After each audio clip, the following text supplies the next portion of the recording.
Welcome to Decipher Day 2. To kick things off, please welcome Algorand CEO Sean Ford. All right.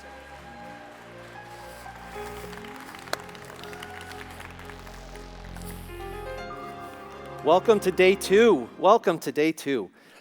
Not as many people in day 2 as day 1. I'm seeing this as, I guess everyone was up late watching football last night. The U.S. did win, so everyone's excited about that.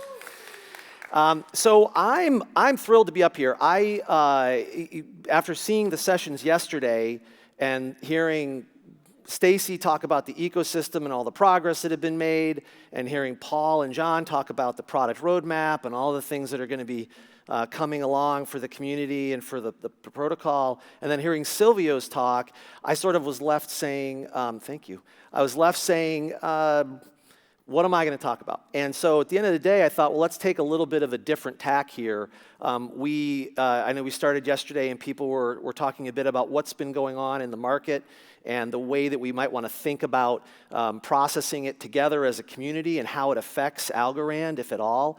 And so my thought was we would do a little thing called blockchain therapy today and come out and do a little bit of work with, at this point, at least 100 or 200 of my closest friends. That's why I have the chairs. I'm going to randomly pick 3 of you to come up and talk about your family and talk about 3 adjectives that you would use to describe your mother. I think that would be very exciting. We'll work through some things. But in all seriousness, I wanted to go through and touch on something that I know we've all been thinking about and maybe try to provide some context as to why it's so deeply impactful beyond simply what we're seeing in the market from some bad actors, but why it really hits everybody at almost a genetic, sort of visceral way. So the first thing I want to do is say that if you look at where we are, we could all use a little therapy given what's happening, right? Stacy talked about it yesterday. This is actually going to be an uplifting talk, I think, but at the end of the day, there were a lot of things that happened that had been pretty traumatic and pretty seismic. And if you look at why it happened and what signals were missed, I think if we go back, there were probably a lot of cautionary signals and pieces of information that maybe we glossed over, and we can get into that a little bit. So I do want to go back to Decipher of last year. For those of you who weren't there, I talked about building enduring value, and that we'd seen a lot of what we were seeing a year ago before in different industries, which was we felt that the blockchain space in particular was moving from speculation to substance. And that's a tough evolution. We've seen it in the oil boom, we've seen it in the land rush, we've seen it in the gold rush, we saw it with the dot-com era, where all the promise that people put into these spaces, ultimately they were left unfulfilled for the large part of the beginning of those industries. And so if you think about that, it's no different in the space that we're in today. We're still early stage, there's still quite a lot of speculation, and I felt like, well, I'm being really smart here last year, this is something that's evolving and we're going to work through it. But there was something that I didn't really talk about and that I missed. And the thing that I missed was the fact that there are bad actors, right? There are bad actors in the space. There are people that are, any new industry, there's always some amount of speculation and hype, but there were actually people taking advantage of it to a far greater degree than any of us knew. And at the end of the day, the common theme is that this was at its core, now to the therapy part, a fundamental betrayal. This was a betrayal of the relationship that certain companies and certain institutions had with their communities. And the reason it's so, I think, visceral for everyone is that betrayal at its core is something that everyone can identify with, whether it's an institution, whether it's a relationship, whether it's a company with its users. It is a genetic reaction that people have to that type of situation because it is so fundamental to how we relate with one another. And so why I'm saying that is if you look at it, most of the time, even in relationships, people project their hopes and dreams into that relationship. People project their hopes and dreams into a company or an industry. We certainly saw it with the gold rush. We certainly saw it with .com. We certainly saw it with crypto and with blockchain, where people felt like this was their chance. And when you attach your personal life and your hopes and dreams to a business or an idea or a company, that ends up, when it doesn't fulfill those hopes and dreams, it becomes a deeply traumatic and deeply disturbing thing that happens to people. And so the question is, When those relationships are violated, you find that, stepping into them specifically, and the way I sort of related it back is that falling in love is easy. Easy to fall in love with those hopes and dreams, easy to fall in love with an idea, easy to fall in love with potential of something that you might, want to achieve someday. But enduring relationships, building enduring relationships is very hard. It takes a lot of work. And it's not just the start of the work, and there's always the joke, when you fall in love, there's all these things that people like about, it's really cute, how they, pick their nose, it's really funny, and then 2-3 months later, it really bothers you, right? So at the end of the day, there's a lot of disillusionment that happens as you get to know someone, and then you have to work through those things. And in business, it's absolutely no different. It's no different. Someone actually said to me one time, you can be right or you can be in a relationship. And that's really what you have to think about when you're sort of working through these things, right? And so overall, there needs to be a mutual commitment in order to be able to stay in and do the hard work. And why am I talking about that? Well, I think every tech company is ultimately a relationship company. Every tech company is. And so why do I say that? The stakes are very high if you frame our business and if you frame an industry in those terms, because relationships, again, are so fundamental to the human existence. So if you look at this, you say, well, at Algorand, I've talked a lot about building enduring value. And if you put a finer point on why technology is really a relationship company, why tech is a relationship company, it's because if you think about times where you've been upset at a piece of technology, a video conference, the iPhone, it's not so much about the tech most of the time. It's the fact that the tech is getting in the way of you achieving something that you want to achieve. It could be, I want to get to know this person better. It could be, I have to answer this call and I can't because the swipe's not working on the iPhone and it's driving me crazy. It could be that I have a really important meeting for my business and the tech's not working. It's not about the tech. It's about what the tech is preventing you from being able to do. And so if you think about that, you think about the tech being a barrier to you being able to achieve something that's important to you, that is why the tech has to ultimately become something that becomes invisible and gets out of the way of the relationship so you're able to do what you want to do. And it has a lot of implications for how we would think about interacting with our community and interacting with all of you if we start thinking about tech in that fashion. So, I'm going to sort of put up this next thing and see if anyone can figure out what this is. So, this is a very fine crystal decanter that is incredibly delicate, that if you walk into a room or you use the wrong way, it might crack and it's destroyed, and then you're very upset and you have to throw it away. And unfortunately, this is how most people see relationships. In work, professionally, personally, meaning that the relationship is seen as if I screw something up and I nick it, or I do something that might, not be perfect, the relationship can shatter. I have to be very careful with it. It's so precious. What am I going to do?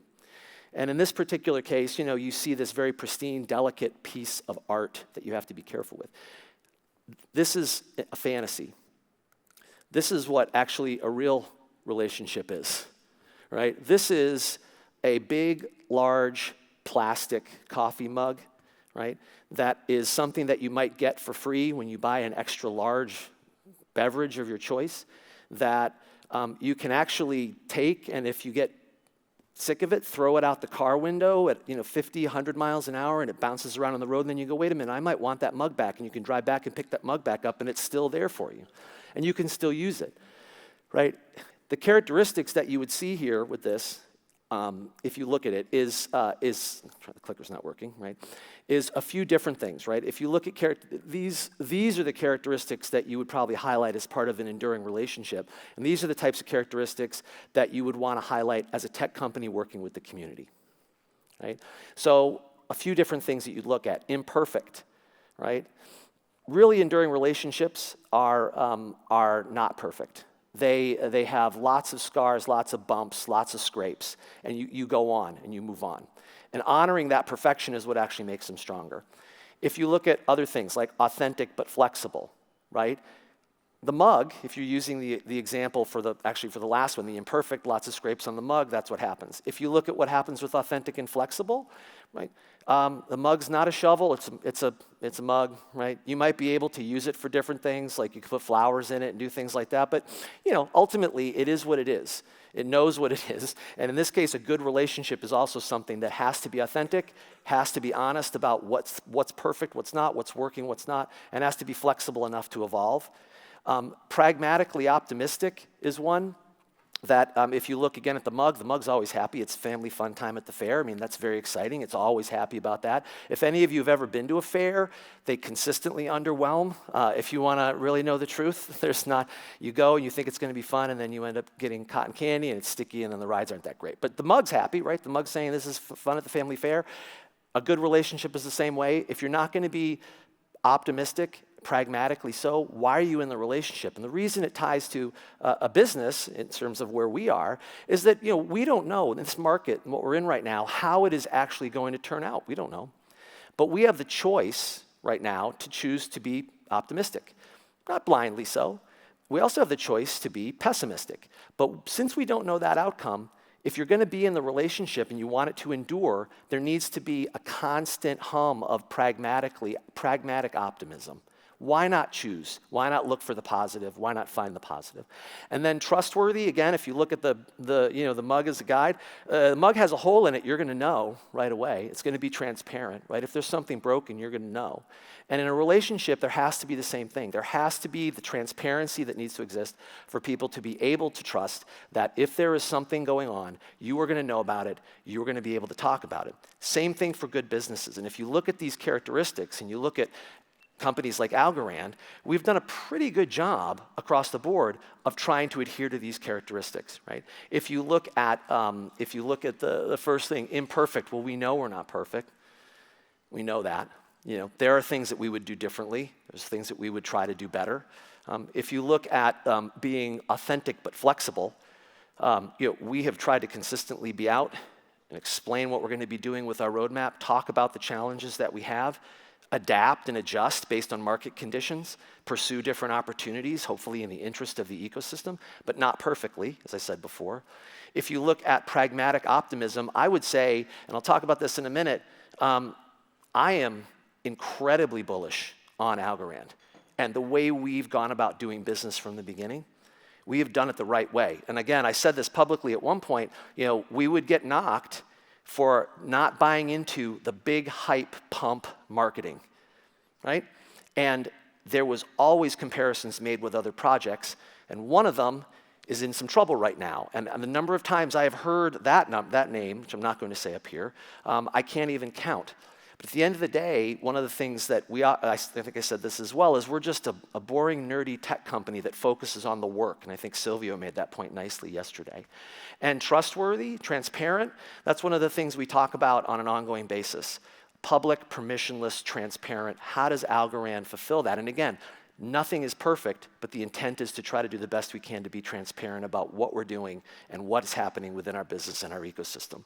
And those things have held us in good stead, to the evidence of the fact that we're able to get all of you here and a number of other people here to the event that we've done. But the biggest issue is this last point, because right now we're at a point in our space which is really tied to a violation of trust. It's a betrayal of trust. And so I thought, well, what are some of the ways that you can, address that in the context of where we are as an industry? And there's lots of opinions. If you type in how to rebuild trust, there's like 10,000 websites that talk about it, and they all have 3, 4, up to 15 different steps you can take. But ultimately, what I did was I tried to boil it down into what I think we as the Algo fam can do on a daily basis to really start taking steps, not to rebuild trust in Algorand, because I think Algorand has done a good job of continually trying to build trust. It's actually more, how can we take a leadership position in the industry and start to act in a way that we would like the industry to be? And so there's a few things I would point to here just to explain. One is, reliability is very important. Keeping your promises is incredibly important. And again, you can apply this to a business, you can apply it to personal relationships. There was a study done with children that said, what are the most important things that a parent can do that creates well-adjusted adults? One of them was just spend time. Like, doesn't have to be like, I'm going to take my children to the fair every day, right? I'm going to take them to the amusement park. That's not it. It was just spend time. Like, I'm going to go grocery shopping. I'm going to go for a walk. Spend time. But the second thing that was just as important was keeping promises. If you make a promise, in this case to another person, child in the study, then you keep the promise. That's the bottom line. It's easy to make promises. It's hard to keep promises. And so in this particular case, for a business, and one of the things we've talked about, and I would say Silvio has said for years, is promise made, promise kept. That's one of the things that Algorand always talks about. We talk about that internally. And sometimes we get knocked for it a bit because we're not over-promising, but we're delivering in a way that is credible and reliable. And that's the first point. The second point is be human. So I wrote make amends because anyone can apologize. And if you make a promise and it doesn't happen because of any number of reasons, you need to follow it up with making amends. And amends means you change the behavior. It doesn't mean you say you're sorry. Saying you're sorry is easy. Being accountable without having consequences, easy. Okay?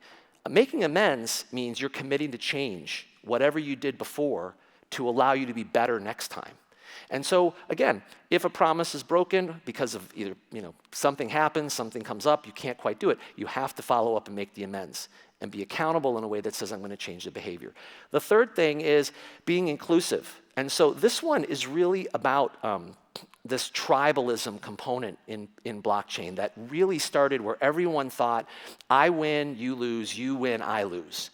Not the pie gets bigger and there's innovation, it's that there's a winner and there's a loser. And I think what we're seeing is the erosion of a lot of tribalism. If nothing else happens in the world that we're in right now, is that anyone who is following blindly a project because they like X, Y, or Z person or some feature or function, okay, it should be step back and say, maybe I actually ought to open up my mind a bit and start looking at the project for what's the real progress being made? What's the team really like? How consistent have they been in the market? Have they delivered what they say they're going to deliver? The number of flags that have come out after what's happened recently for people who've gone back with some revisionist history, like I knew all along, are pretty astounding. Pretty astounding, but people deny that sort of what they're hearing, the voice in their head, because they're so in love, very easy to fall in love, with the concept, the flash, the sizzle. And in this particular case, I think as a company, Algorand is spending a lot of time going through and trying to work with interoperability. We talked about state proofs being an initial foray into making a largely decentralized and interoperable world. There's a bunch of things going on there that we're doing, but that ultimately, a lot of other projects still don't. And the tribalism, to me, has to end. The last thing is be brave. So I talked about the pragmatic optimism that you might see in the mug. We need to be thinking about that. We need to say, you know what? We can choose to be fearful, or we can choose to be brave. And we have the right to be brave, right? We can embrace this particular moment as an opportunity. And if you reframe it as an opportunity, I think there's a bunch of people out here that I've talked to in the last few days who have done that, and say, now's the best time. Now there's going to be a greater rigor around how people review what the work is that's being done, the quality of the tech, the way things are being valued and thought through. This is a great time, as long as you have your house in order. And so in particular with Algorand, I'm going to come back to what I said, we've always worked to brick by brick build trust and credibility. There have been no shortcuts, none. And so for us, I think as the Algo fam, it's about how do we, on a day-to-day basis, not as the industry, not as Algorand, but as the whole group of individuals, businesses, Algorand Foundation, Algorand Inc., on a day-to-day basis, treat each other in all our conversations with these principles. If I see Jason Lee and I say, Jason, I'm going to meet you and go see you at the gym tomorrow at 6 o'clock, and I show up and he's there, I've kept my promise, that's a way to keep your promise. It doesn't have to be seismic. It can be simple day to day. And really the way that this shifts in industry is if the way we interact with each other on a day-to-day basis fulfill these things. Admit your mistakes, make amends, keep your promises, embrace new ideas, and embrace opportunity. Choose to embrace opportunity, not fear. Those are the things that I would start with. So lastly, if you want to just take some tactics, some things that Algorand has done, reliability, we've talked about that, zero downtime, take it to the bank, right? great tech. If you look at human, one of the things that we've done is establish the bug bounty program along with the foundation. That is a reflection of knowing that not everything's going to be perfect, and we need the help of the broader community to make sure that we're able to do what we need to do. If you look at being inclusive, right, there's continued investment that we're making in the community. We are doubling down. We're not burying what we have in the sand. Right? We're also using state proofs. Again, that's all about inclusivity. We're looking at launching the core tech, which is open, public. All of these things are about being inclusive and trying to reduce friction that we saw with the technology that I described earlier. When it gets in the way, it becomes a problem. And Brave, we've taken a lot of big steps. Algorand has moved into Napster. We've talked about what we're doing with FIFA. These are big tests for us saying now is not the time to be shy. And I think, the other thing that I would say just to close this out is that the nice thing is we've earned this moment at Algorand. This is our time. This is our time. And if anyone out here is pissed about the situation that we're in as an industry, I'm pissed. Because it's not the time anymore for the frauds, the hucksters, the people that hype, the people that create marketing, the people that prey on hopes and dreams. Their time's done. It's done. If there's one piece of solace you can take in the situation we're in, it's that is over with. And that the other thing you can take is that Algorand has done it the right way from the beginning, and we have the right to step in and help lead this industry back to a place with what we're doing of trust and credibility and authenticity. And so I'm very excited to be here and be a part of that with all of you, and I would just call all of you to join that movement and be a part of where we're headed to the future in a place that I think we're all going to be very proud of and very excited. So again, I thank you very much. My time is up, and I appreciate you sitting here listening to the therapy session that we just finished. So thank you all very much.